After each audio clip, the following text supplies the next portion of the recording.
Bom dia, investidor, bom dia, investidora. Eu sou Felipe Nascimento, esse é o BMC Pre-Market. Aqui você fica por dentro de todas as notícias que vão impactar os mercados no Brasil e no mundo. Muita informação, muita análise para você fazer bons negócios ao longo desta quinta-feira. Hoje é dia 23 de setembro de 2021. O dia começa com os investidores interessados na repercussão sobre essa definição da política monetária por parte do Banco Central. Essa definição saiu por volta das 6h30 da noite, já com a bolsa fechada, e aí não foi possível ver a reação do mercado. O Comitê de Política Monetária decidiu elevar a taxa básica de juros em 1 ponto percentual, chegando a 6,25% ao ano. Essa foi a quinta alta consecutiva do Banco Central. E essa elevação já era esperada pela maioria do mercado e não foi nenhuma novidade. O próprio presidente do Banco Central, Roberto Campos Neto, já havia feito sinalizações nesse sentido. O mais esperado mesmo era a comunicação, e o tom veio neutro, com o Banco Central mostrando preocupação com a pressão inflacionária, principalmente sobre os alimentos, também com a desaceleração das economias mundiais por conta do coronavírus. Além da elevação, o Banco Central ainda deixou contratada mais uma alta na mesma magnitude para a próxima reunião, que acontece daqui 45 dias. Vale ressaltar que o Banco Central fez algumas modificações no comunicado em relação à comunicação anterior. Por exemplo, não apareceu nesse comunicado que o ajuste reflete a percepção da piora nos componentes inerciais do índice de preços e que a estratégia é ter um ajuste mais tempestivo para garantir a ancoragem da inflação. Por outro lado, entrou nesse comunicado algumas frases, alguns pontos importantes. Por exemplo, que nesse momento o cenário indica apropriado que o ciclo de aperto monetário avance no território contracionista. E isso é o que a gente vem discutindo aqui, né? Se nessa tentativa de ancorar as expectativas de inflação, principalmente para o ano que vem, essa elevação dos juros pode penalizar a atividade nesse território contracionista, né? Que o próprio Copom trouxe, que o próprio Banco Central mostrou aí nesse comunicado. Então a gente vai ver aí quais vão ser as repercussões e a extensão, né, desse ciclo de juros para trazer para esse território contracionista. Lá nos Estados Unidos também teve expectativa sobre a comunicação do Banco Central, né, o Fed, só que os mercados estavam abertos e acabaram surfando também esse otimismo. O Fed manteve a política monetária com taxa de juros entre 0% e 0,25% ao ano, mas na coletiva de imprensa, Jerome Powell diz que houve uma sinalização bem importante e que o tapering deve começar já em novembro, ou seja, a retirada dos estímulos vai começar ainda esse ano, como previa, como sinalizava e também como esperava o mercado financeiro. E que provavelmente esses estímulos vão terminar em meados do ano que vem. No entanto, qual o montante a ser reduzido agora em novembro não foi dito, não foi sinalizado por Jerome Powell. Esse tom mais duro na fala do presidente do Fed trouxe um certo ânimo para as bolsas mundiais durante a tarde. Aqui no Brasil também houve esse reflexo, a bolsa subiu e acabou fechando no patamar positivo diante de todos os reflexos das economias mundiais e também com a possibilidade do Fed fazer esse comunicado. A gente vê aqui que a bolsa brasileira subiu 1,84%, superando patamar dos 112 mil pontos, um patamar importante que muitas pessoas do mercado financeiro diziam que precisava chegar nesse patamar de 112 mil pontos para poder ter alguns gatilhos, para poder ter mais tração aí no mercado. Então, o índice fechou em alta de 1,84%, principalmente puxado pelo avanço das commodities. A gente lembra que ontem, na China, o minério de ferro fechou em alta aí de mais de 16% num porto, mais de 4% em outro porto, principalmente Qingdao e Dalian lá na China. E aí isso acabou puxando as empresas de commodities para cima, principalmente o Usiminas subindo 8,7%. A gente viu esse movimento também em Gerdau, a gente viu esse movimento em Vale, ou seja, várias empresas mineradoras e siderúrgicas se aproveitando do movimento do minério de ferro. Aí a gente teve Azul subindo 8,18% num movimento de companhias aéreas tendo mais demandas por voos internacionais. A gente viu esse movimento desde que os Estados Unidos abriram a possibilidade de receber turistas brasileiros vacinados, né? A demanda por voos internacionais das companhias aéreas disparou, aumentou bastante. A gente vê Cielo subindo também, PetroRio num movimento de elevação do petróleo, subiu 7,47%. Aí a gente vê Apvida e Intermédica num movimento de contração, né? Caindo mais de 3,8% as duas empresas que estão nesse processo de fusão. Também houve uma questão aí de CPI também investigando uma dessas empresas, tendo essa situação pesando também. Via caiu 2,39% e Braskem caiu 2,06%. Esse foi o panorama da Bolsa ontem, que fechou em alta de 1,84%. E algumas questões importantes para hoje também, olha só, vem lá de Brasília, né? Porque ficou para hoje a sessão da votação do parecer da reforma administrativa da Comissão Especial do tema na Câmara. Um impasse entre o governo e a oposição travou a análise. O relator Arthur Maia atrasou a entrega do texto e fez mudanças depois que 26 destaques já haviam sido apresentados pelos deputados. Nesse novo relatório, Maia decidiu incluir membros de todos os poderes, incluindo juízes e promotores, nesse corte de privilégios, como férias superiores a 30 dias. Ele também retomou nesse texto a possibilidade de cortes de 25% na jornada e também nos salários de servidores em caso aí de crise fiscal. A PEC dos precatórios também está no radar. O relator Hugo Mota diz que vai trabalhar para que o teto de gastos seja respeitado e que não concorda com a sugestão de Marcelo Ramos para excluir essas dívidas do teto. Ele falou que qualquer discussão que venha a não respeitar o teto de gastos é ruim para o nosso país. E agora o Marcos Saravalli, ele traz o tom do mercado nessa quinta-feira. Ótimo dia para você, Marcos Saravalli. Oi, Felipe, muito bom dia a todos acompanhando aqui as bolsas internacionais. A gente segue para mais um dia de alta, de valorização ao redor do mundo e por aqui não deve ser diferente, a gente deve continuar na tendência desses últimos dias. Tá lembrando que principalmente a aversão ao risco mundial está menor, né, com boas notícias em relação ao Evergrande, que tem trazido incertezas, né, e volatilidade nesses últimos dias. Mas agora, inclusive, as ações vêm reagindo positivamente com algumas decisões, né, locais, reduzindo um pouco a percepção de risco em relação ao mercado imobiliário chinês. E também o mercado repercutindo, lógico, as decisões dos bancos centrais, tanto americano como brasileiro, mas ambos dentro da expectativa. Mais importante, o comunicado, né, ou seja, as expectativas para as próximas reuniões. Lá nos Estados Unidos segue a expectativa de que o tapering deve começar já esse ano, né, provavelmente no finalzinho desse ano, no mês de novembro. E por aqui a gente segue também com a expectativa de que na próxima reunião o Banco Central continue a elevação ao ciclo de alta da Selic por aqui, elevando em mais 1% já na próxima reunião. Mas dentro das expectativas, principalmente para controlar essa inflação agora no curto prazo. Tá? Então são as expectativas, lembrando também outro destaque, que o minério de ferro e também o petróleo, né, principalmente o minério, teve mais um dia de alta, a gente deve ter valorização tanto da Vale como das siderúrgicas hoje, e o petróleo também segue num patamar bastante saudável para os ativos por aqui, tá bom? Então tenham todos um ótimo dia, em breve a gente volta com o nosso gráfico do dia, até mais, tchau! Valeu, Marcos Saravalli, agora a gente vai para as notícias internacionais, principalmente lá no mercado asiático, porque a gente vê hoje uma grande expectativa em relação à Evergrande. A Evergrande, a segunda maior incorporadora lá da China, né? Tem títulos, cerca de 35 milhões de dólares para serem pagos hoje. A expectativa é saber se a empresa vai honrar com os compromissos ou não. A empresa já disse que vai honrar com os compromissos, isso animou os mercados. Inclusive hoje a própria Evergrande já está subindo bastante lá no mercado de Hong Kong, lá na Bolsa de Hong Kong, né? Subiu bastante nesse pregão de hoje e acabou puxando aí o índice de Hong Kong para uma alta expressiva, olha só, 1,19%. Fechou em alta de mais de 17% a ação da Evergrande, tá?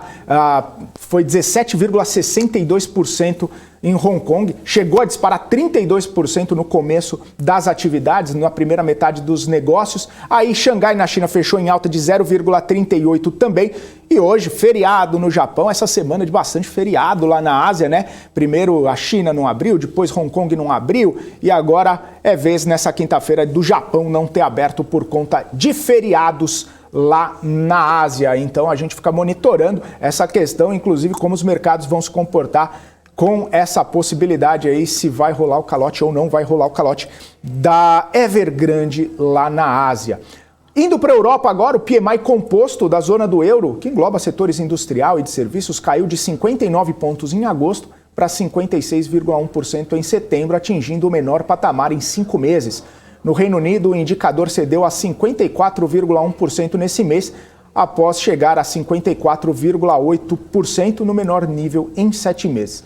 PMI da Alemanha caiu de 60 pontos no mês passado para 55,3 em setembro. Trata-se da menor marca em 7 meses. E nessa onda de política monetária, o Banco da Inglaterra manteve os juros, a taxa básica de juros em 0,10%. Essa decisão foi unânime entre os dirigentes. Na Turquia, o Banco Central resolveu baixar os juros, mas a gente lembra que os juros já tinha estressado bastante, subido bastante, indo a 19%, e a decisão do Comitê de Política Monetária lá do Banco da Turquia, Banco Central da Turquia, baixou os juros para 18%. A gente lembra, né, uma série de questões envolvendo a Turquia depois da troca do presidente do Banco Central, porque ele elevou bastante o juro. O presidente da Turquia não gostou desse movimento, um Banco Central não independente sujeito aí a interferências do governo. E a Turquia é um dos pares aí do Brasil, onde os investidores vão buscar também investimentos com possibilidade de rentabilidade, mas também com aquele certo grau de risco, a gente lembra bem. Falando lá da Europa e também da zona do euro lá que a gente estava comentando, vamos dar uma olhadinha como estão operando as bolsas nesse momento. DAX na Alemanha subindo 0,83%, CAC na França subindo 0,7%, FTSE no Reino Unido praticamente no 0 a 0, subindo 0,06%. O índice Eurostoxx está numa elevação de 0,92%. As bolsas sobem mesmo com essa perspectiva aí dos PMIs desacelerando, né? Os PMIs vindo aí não muito bons, os indicadores não muito bons. A gente olha então para os Estados Unidos, né? Porque os Estados Unidos viveram essa movimentação repercutindo a fala do Jerome Powell lá ontem, né? Presidente do Fed, reagiram bem e os futuros americanos também estão em elevação nessa quinta-feira. Dow Jones subindo 0,5%, o S&P subindo 0,5% e a Nasdaq subindo 0,44%, todos no patamar positivo. E já que a gente está falando de Fed, o Marcos Saravalli traz o gráfico do dia para a gente hoje com o balanço do Fed. Explica para a gente esse gráfico, Marcos Saravalli. Olá, voltando aqui ao nosso gráfico do dia, a gente tem o famoso balanço do Fed, né, um dos principais assuntos de ontem e de hoje também, que mostra na linha mais clara um pouco do percentual de crescimento e na linha mais escura, atrás a gente tem o balanço atual, hoje girando aí na casa de 8 trilhões de dólares, né, e algumas projeções feitas pelo Goldman Sachs. Tá? É interessante também a gente ver ali na linha atrás, né, na linha escura, que realmente o balanço do Fed quase que dobrou desde março do ano passado, desde o início da pandemia. Né? Então isso é muito importante para vocês entenderem o tamanho. Percentualmente a gente deve ter taxas menores de crescimento, mas o tamanho do balanço deve continuar em expansão ao longo do ano de 2021 e 2022. Tá bom? Uma pergunta que sempre a gente recebe. Então, o balanço atual do Fed hoje cerca de 8 trilhões de dólares. Tá bom, pessoal? Então, esse foi o nosso gráfico do dia. Tenham todos um ótimo dia e a gente se vê em breve. Até mais! E vamos então aos destaques corporativos desta quinta-feira, porque o Banco Central aprovou a compra do Universa, que é o grupo que reúne a Casa de Análise Empíricos e a gestora de fundos Vitrio, pelo BTG Pactual. A compra de 100% do conglomerado havia sido anunciada no fim de maio e aprovada em julho pelo CAD. A autorização do Banco Central era a única que faltava para o negócio ser finalizado. A Ultrapar anunciou um extenso plano de sucessão no Conselho de Administração. O atual presidente vai ser substituído pelo atual conselheiro da companhia.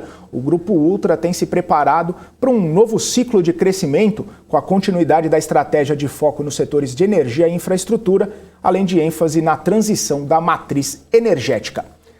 A Multiplan aprovou a emissão de debêntures simples no valor de 450 milhões de reais. Os recursos vão ser utilizados para pagamentos de despesas gerais e dívidas de curto e longo prazo, além de investimentos e gestão de fluxo de caixa.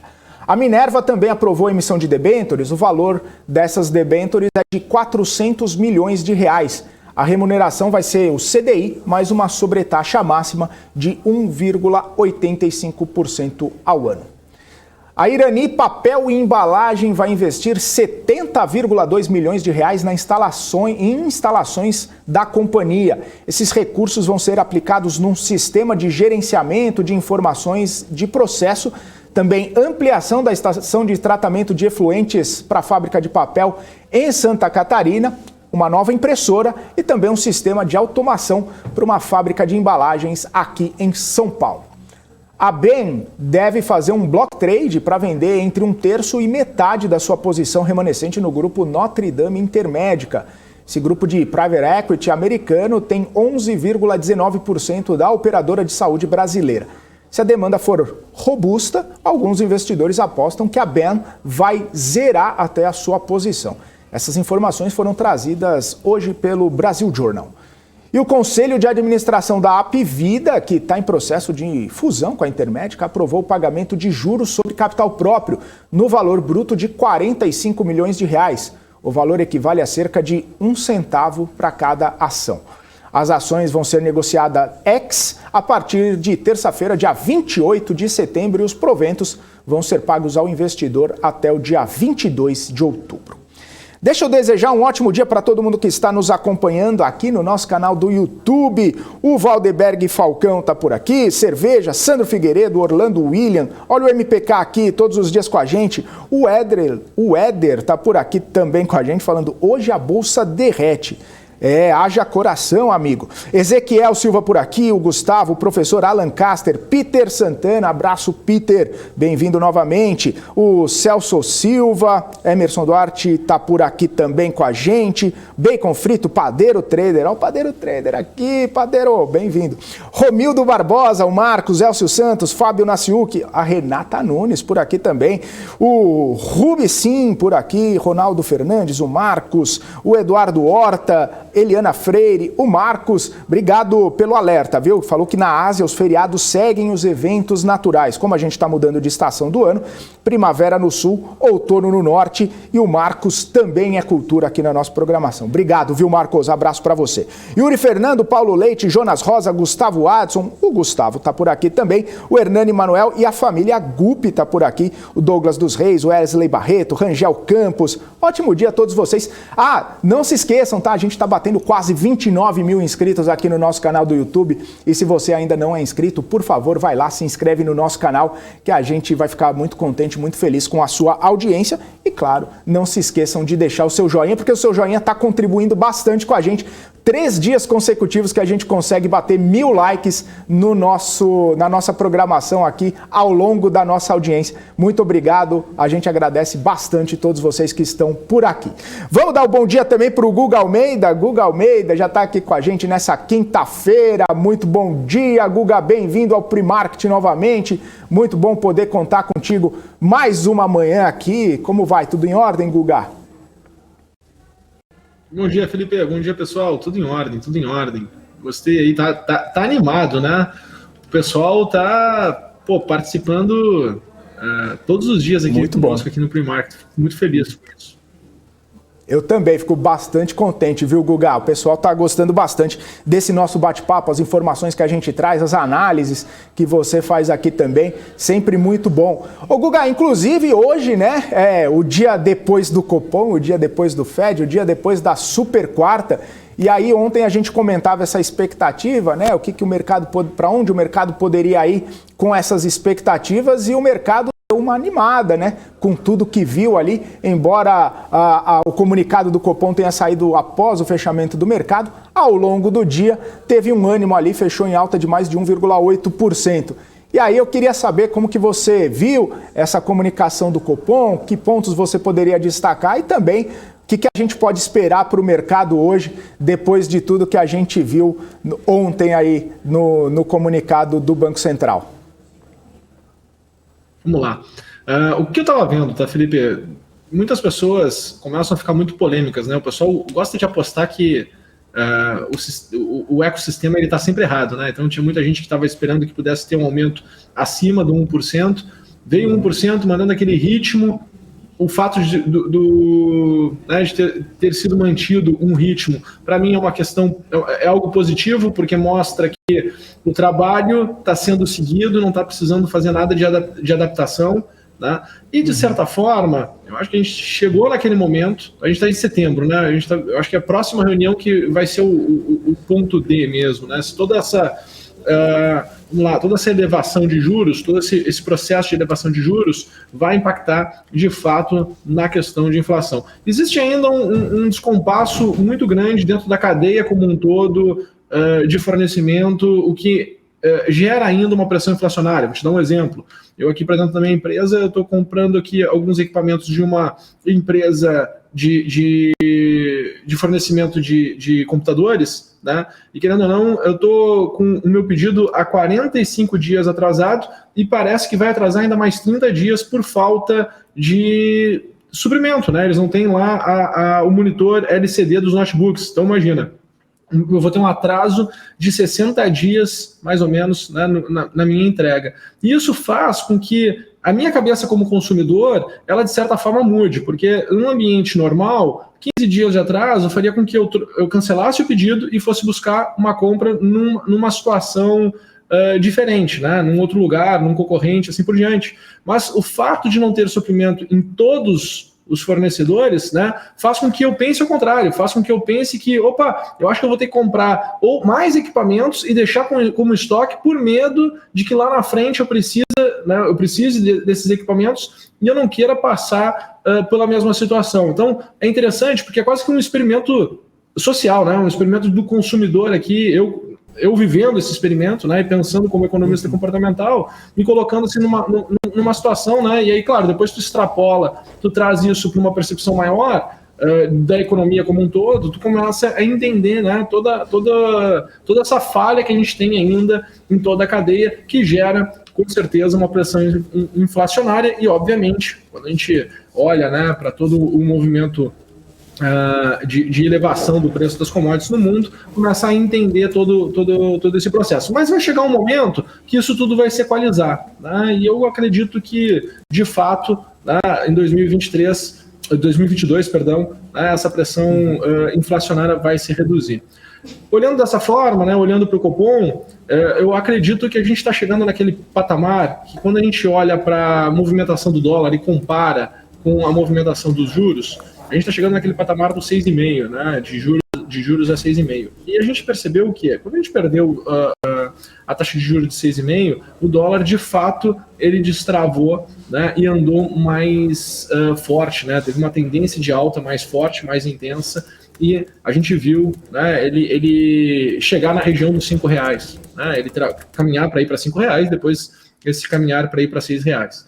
Mas o que eu quero dizer com isso? Eu acredito que depois que a gente voltando para essa região dos 6,5, provavelmente a gente vai ver o dólar, né, perdendo essa região dos R$5 e podendo trabalhar em outro patamar, um patamar um pouco mais baixo. Tá? Acho que o mercado como um todo está olhando para isso, né, e somado com essa questão de vacinas, com essa questão de reabertura, né, e tudo mais, a gente pode sim ver uma movimentação mais intensa nesses setores, né, tanto de turismo quanto até mesmo de consumo, porque a tendência é as coisas poderem, principalmente as coisas que a gente importa, né, ficarem um pouco mais acessíveis.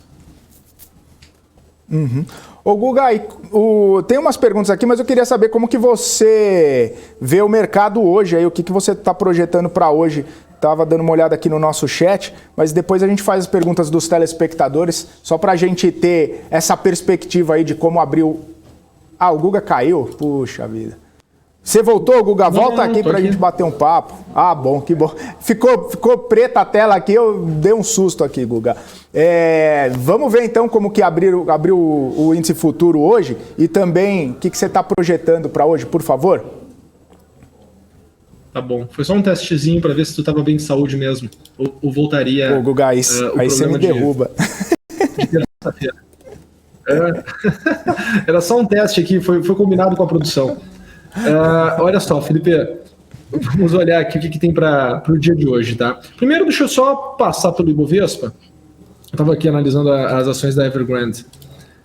Deixa eu passar aqui pelo Ibovespa para que a gente possa olhar, tá? O meu grande divisor de águas ainda é esse 112 mil pontos, tá? 112.200 para ser mais específico.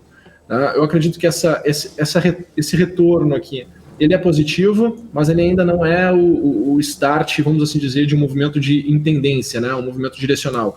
Eu acredito que a gente teve um pouco mais de intensificação aqui no processo de queda, e após essas intensificações aqui no processo de queda, o mercado ele fica mais vocal, ele fica mais temeroso, tá? E aí a gente precisa do quê? Tá? Do mercado se provar nessa região de preço. Então, de fato, a gente precisa que o mercado se prove aqui nessa região de preço, e esse se provar aqui nessa região de preço é ele questionar, né, a gente enxergar em algum momento aqui num futuro próximo as coisas ficando um pouquinho piores, né, mas o mercado não fazendo novas mínimas, tá, não vindo buscar aqui novos patamares de baixo. Né, e eu vou acompanhando aqui, vou monitorando também todo o meu indicador aqui para me dizer se faz sentido comprar ou não faz sentido comprar, tá bom? Então esse é o primeiro ponto. O segundo ponto, tá? Depois que eu olho para cá, essa é a primeira movimentação de reação, certo? Quando a gente olha para o passado e olha essas movimentações de reação do mercado, né, elas não duram muito tempo, essa primeira reação. Ela dura ali 3, 4 pregões, tá? É o que a gente consegue enxergar em média. Se a gente olhar aqui 2 de março deste ano, nós tivemos aqui 4 pregões de melhora, né? Quando a gente olha aqui lá para março de 2020, também nós tivemos aqui 1, 2, 3 pregões, né? A gente teve uma primeira melhora, o mercado tenta voltar a fazer novas mínimas, aí depois nós temos aqui 3 pregões de melhora. Então não é esse primeiro movimento, ele não tende a ser muito longo em tempo, tá? Então a gente já está aqui no dia 17 de setembro, dia 20 de setembro, a gente teve uma piora, não fechou nas mínimas, depois nós tivemos aqui 21 e 22, né, com essa movimentação de melhora, e a gente abre aqui, de certa forma, um pouco positivo. Então eu acredito que hoje, né, no máximo amanhã, a gente tende a terminar essa primeira reação, tá? E eu gostaria que a gente continuasse essa reação. A gente está aqui bem no 120 e 200, né? Quando eu olho aqui para o curto prazo, essa movimentação aqui do 112, 200, perdão, tá? É uma região bem importante, tá? Deixa eu traçar aqui o meu cenário para que vocês possam olhar e conseguir interpretar melhor, né? Se eu tiro essas marcações, a gente tem uma interpretação. Quando eu coloco as marcações, a gente consegue ter outra interpretação, tá? Mas deixa eu tirar aqui, botar as minhas marcações, e aí a gente começa a entender. O que a gente começa a entender? Primeiro, tá? A base de dados que eu utilizo como referência para traçar o meu cenário é essa aqui, entre o dia 16 de setembro, final do dia, né, 17h30, até 20 de setembro, às 13h55. Tá? Aqui eu pego essa base de dados, que foi esse movimento direcional de baixa, aconteceu em 2 etapas, e aí eu vou medindo a reação. Essa primeira reação que nós tivemos, ok, que foi até o dia 21 de setembro às 9h10, essa primeira reação que nós tivemos foi 50% desse movimento. Então eu começo a criar as minhas projeções. Tá? Primeira projeção ali para o 112.570, segunda projeção para o 113.815, olhando para o índice futuro. Tá? Acima daqui, um estímulo positivo que poderia, se por acaso acontecer, é para ir para 119. Tá? Então eu acredito que o mercado possa respirar até os 119 mil pontos, caso a gente tenha um dia positivo em relação a hoje. Tá? Só que essa barreira aqui do 113.800, ela é muito forte. Tá? Ela é muito forte. Uma vez que essa barreira aqui é muito forte, e entendendo que o mercado, esse movimento de curto prazo, ele não tem uma duração em tempo muito longa, tá? Então uma vez que enxergando dessa maneira, né, aqui no curto prazo, tá, o que eu enxergo para correção do mercado está bem aqui. certo? O que seria a correção do mercado, né? Poxa, caso ele não consiga se manter nesses patamares, para onde vem a correção? E aí o que eu tenho de interpretação? Essa última movimentação que nós tivemos de alta, que é o fechamento do dia 21, né, até a máxima do dia de ontem, 22 de setembro, que aconteceu ali às 3h15 da tarde, certo? Então, quando eu olho para esse cenário, o que eu vejo aqui que o mercado possa, né, corrigir é voltar aqui para os 111.300, 110.700. Né? Um pior cenário seria voltar ali para a região dos 110 mil pontos. Tá? Acho que é totalmente possível isso vir a acontecer. Qual é o cenário que eu mais gostaria? Né? Que, poxa, o mercado ele entrasse com um cenário comprador. Né? Por quê?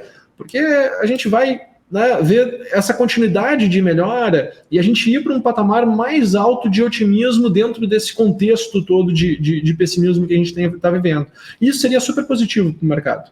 Tá? Isso faria com que aqueles participantes que estão com uma cabeça mais de proteção, de que as coisas tendem a piorar, pelo menos eles vão demorar um pouco mais para trazer esse fluxo de venda. Eles vão falar, opa, só um pouquinho, não preciso ir com tanta sede ao pote, porque o mercado, né, ele abandonou aquele ambiente ali de muito pessimismo. E aí vai ter aquela reflexão do tipo, poxa, a volatilidade está alta, então posso esperar um pouquinho, porque está caro para poder fazer proteção. Né? E aí tem todo um processo de reflexão novo do mercado. Então, essa resposta positiva de curto prazo vai mudar, vai fazer com que a cabeça dos investidores mude bastante. Tá? Então, os tomadores de risco, o pessoal que está querendo dissolver o seu risco, vai segurar um pouquinho, vai segurar um pouquinho as suas ordens, vai segurar um pouquinho a mão, e aí a gente não vai ter esse movimento de queda um pouco mais exagerado. Tá? Então, estou monitorando, estou acompanhando, tá? Continuo com um cenário positivo de mercado, né? Nas expectativas simplesmente que me deem gatilhos operacionais, que a coisa fique mais transparente, um pouco mais clara. Maravilha, Guga. Guga, fazer uma última pergunta aqui, na verdade, eu estava pegando várias perguntas aqui do nosso chat e aí eu vou transformar numa só, tá? Pergunta do Ari, pergunta do Guilherme, pergunta também do Rafael. Não, o Rafael não fez pergunta aqui. Quem que fez pergunta aqui? O MPK está aqui também. Enfim, eu estou fazendo uma série de perguntas. Do professor André Carlos. Basicamente a pergunta é o seguinte, com esse patamar de juros e o mercado, né? A gente queria saber quais os setores que poderiam se beneficiar com essa alta de juros, e aí já tem perguntas assim, os bancos podem se beneficiar, eles vão talvez puxar a bolsa para cima hoje? Por outro lado, a Vale, que fica ex hoje, será que pode puxar a bolsa para baixo? E aí nesse movimento de juros, puxando alguns setores para cima, Vale puxando para baixo, queria saber sua opinião aí também, o que você está vendo para esse pregão de hoje, como você bem mostrou no gráfico, mas nesse contexto de setores e de empresas, Guga. Vamos lá, né? Eu quero fazer só um comparativo antes, né? Para a gente poder fazer um raciocínio juntos, tá? Boa. É tudo uma grande suposição a partir de agora, né? A gente vai ter um novo cenário de juros, as empresas, elas querendo ou não, elas, ao longo do tempo a gente vai entender quais são aquelas que vão se beneficiar de fato, tá? Porque também um juro mais alto, né, tem mais margem para toda a cadeia para oferecer crédito, né? Então eles começam a ficar mais acessíveis e aí muda todo o contexto, né? Então, por exemplo, se você falar, poxa, por um lado o juro fica mais alto, o crédito imobiliário tende a ficar mais caro. Mas as instituições financeiras ficam criam mais estímulos, porque como se tem mais juros, né, elas possuem mais margem. Se elas têm mais margem, elas podem distribuir mais, né, somando com programas que possam vir para que a gente tenha toda a retomada da economia. Então, ali na frente, não tem como desenhar 100% como vai ser. Tá? Mas dá para te começar a traçar alguns cenários e imaginar mais ou menos o que pode vir a acontecer. Por que eu falo isso, Felipe? Porque quando a gente começou a crise lá em 2020, se tu falasse com todos os analistas, todo mundo falaria o quê? Olha, em momentos de crise, historicamente, o que a gente consegue enxergar é que quem se beneficia são saneamento, energia e bancos. Se tu for ver o que aconteceu depois com o mercado, foram os setores que menos conseguiram se desenvolver. Quando se falava de crise, setor de commodity, esquece, né? Não vai dar certo, porque vai faltar dinheiro, as pessoas vão ficar mais restritivas em gastar, em consumir e tudo mais. Olha o que aconteceu com o setor de commodity. Por que eu estou fazendo esse exercício? Exatamente porque eu quero que todos os nossos telespectadores sejam os telespectadores mais inteligentes no sentido de estarem estimulados a pensarem, raciocinarem, para não sofrerem aquele efeito manada, né? Então, estou sempre tentando fazer com que, vamos pensar um pouquinho diferente, porque o mercado ele não trabalha pelo movimento, vamos assim dizer, do consenso baseado no medo e na proteção. Ele se movimenta em cima daquilo que expressa a evolução. Tá? Então, quando eu olho para esse lado, quando eu olho principalmente para o comportamento do preço, empresas de setor elétrico, temos algumas sensacionais em momento assim, muito oportuno para destravar valor e andar bastante. Construção civil, mesma coisa. Malls, mesma coisa.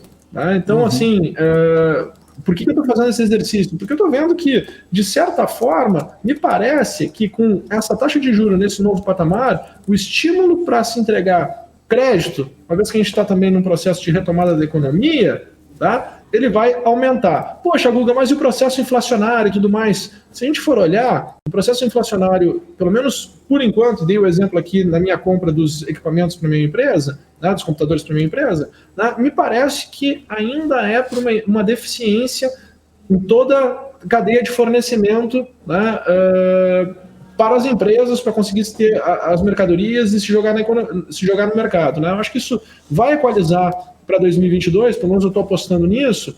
Tá? Então, eu estou olhando de uma outra maneira, né? Estou olhando assim, poxa, a construção vai ter mais crédito, vai ter mais estímulo, as coisas elas vão equalizar. E, graficamente, o momento me parece bem oportuno. Shoppings, mesma coisa. Setor de serviço, quando a gente olha olha para CVC, olha para Azul, olha para Gol, né? Quando eu olho para o comportamento nesse momento, eu consigo enxergar aqui uma possibilidade muito grande de upside. Uma coisa é análise, outra coisa é execução. Né? A execução ela tem que ser o mais objetivo possível. Por quê? Querendo ou não, toda essa opinião que eu vou formando para mim mesmo, né, e vou compartilhando com vocês, é só uma opinião, é uma suposição. Para se concretizar, o mercado tem que tomar também esse partido e a gente tem que ter um movimento que mostre, né, uma mudança de expectativa por parte dos investidores que faça com que se tenha um fluxo e as coisas aconteçam. Né? Porque aqueles investidores que estão olhando daqui a pouco o mesmo cenário, provavelmente já estão posicionados. Tá? Então, por que já estão posicionados? Porque eles querem ter uma vantagem, né, perto do resto do mercado. Então ele já se posicionou, já tomou um risco. Né? Esse não vai fazer fluxo, esse não vai fazer preço novo. O que vai fazer preço novo? Aqueles que vão ter que mudar de opinião. Tá? Então estou sempre mapeando a análise para mim. Né? Eu gosto de falar, e muita gente entendeu agora nesses últimos meses, né, que para mim a análise é a parte mais burra do processo. A parte mais inteligente do processo é saber alocar o seu recurso, saber exatamente o que está procurando, né, para que a gente possa e ter um critério muito objetivo, né, de tomada de decisão, para que a gente possa surfar as tendências de alta e ficar de fora, né, nos períodos de correção e de aumento de volatilidade. Maravilha, Guga, sempre muito bom. É bom, eu fico acompanhando o chat aqui, o pessoal, legal, pensar diferente aqui, nada de manada. O Yuri falando assim, bom raciocínio, bateu palma e falou assim, queria ter conhecido vocês do canal aí antes de colocar meu dinheiro na bolsa.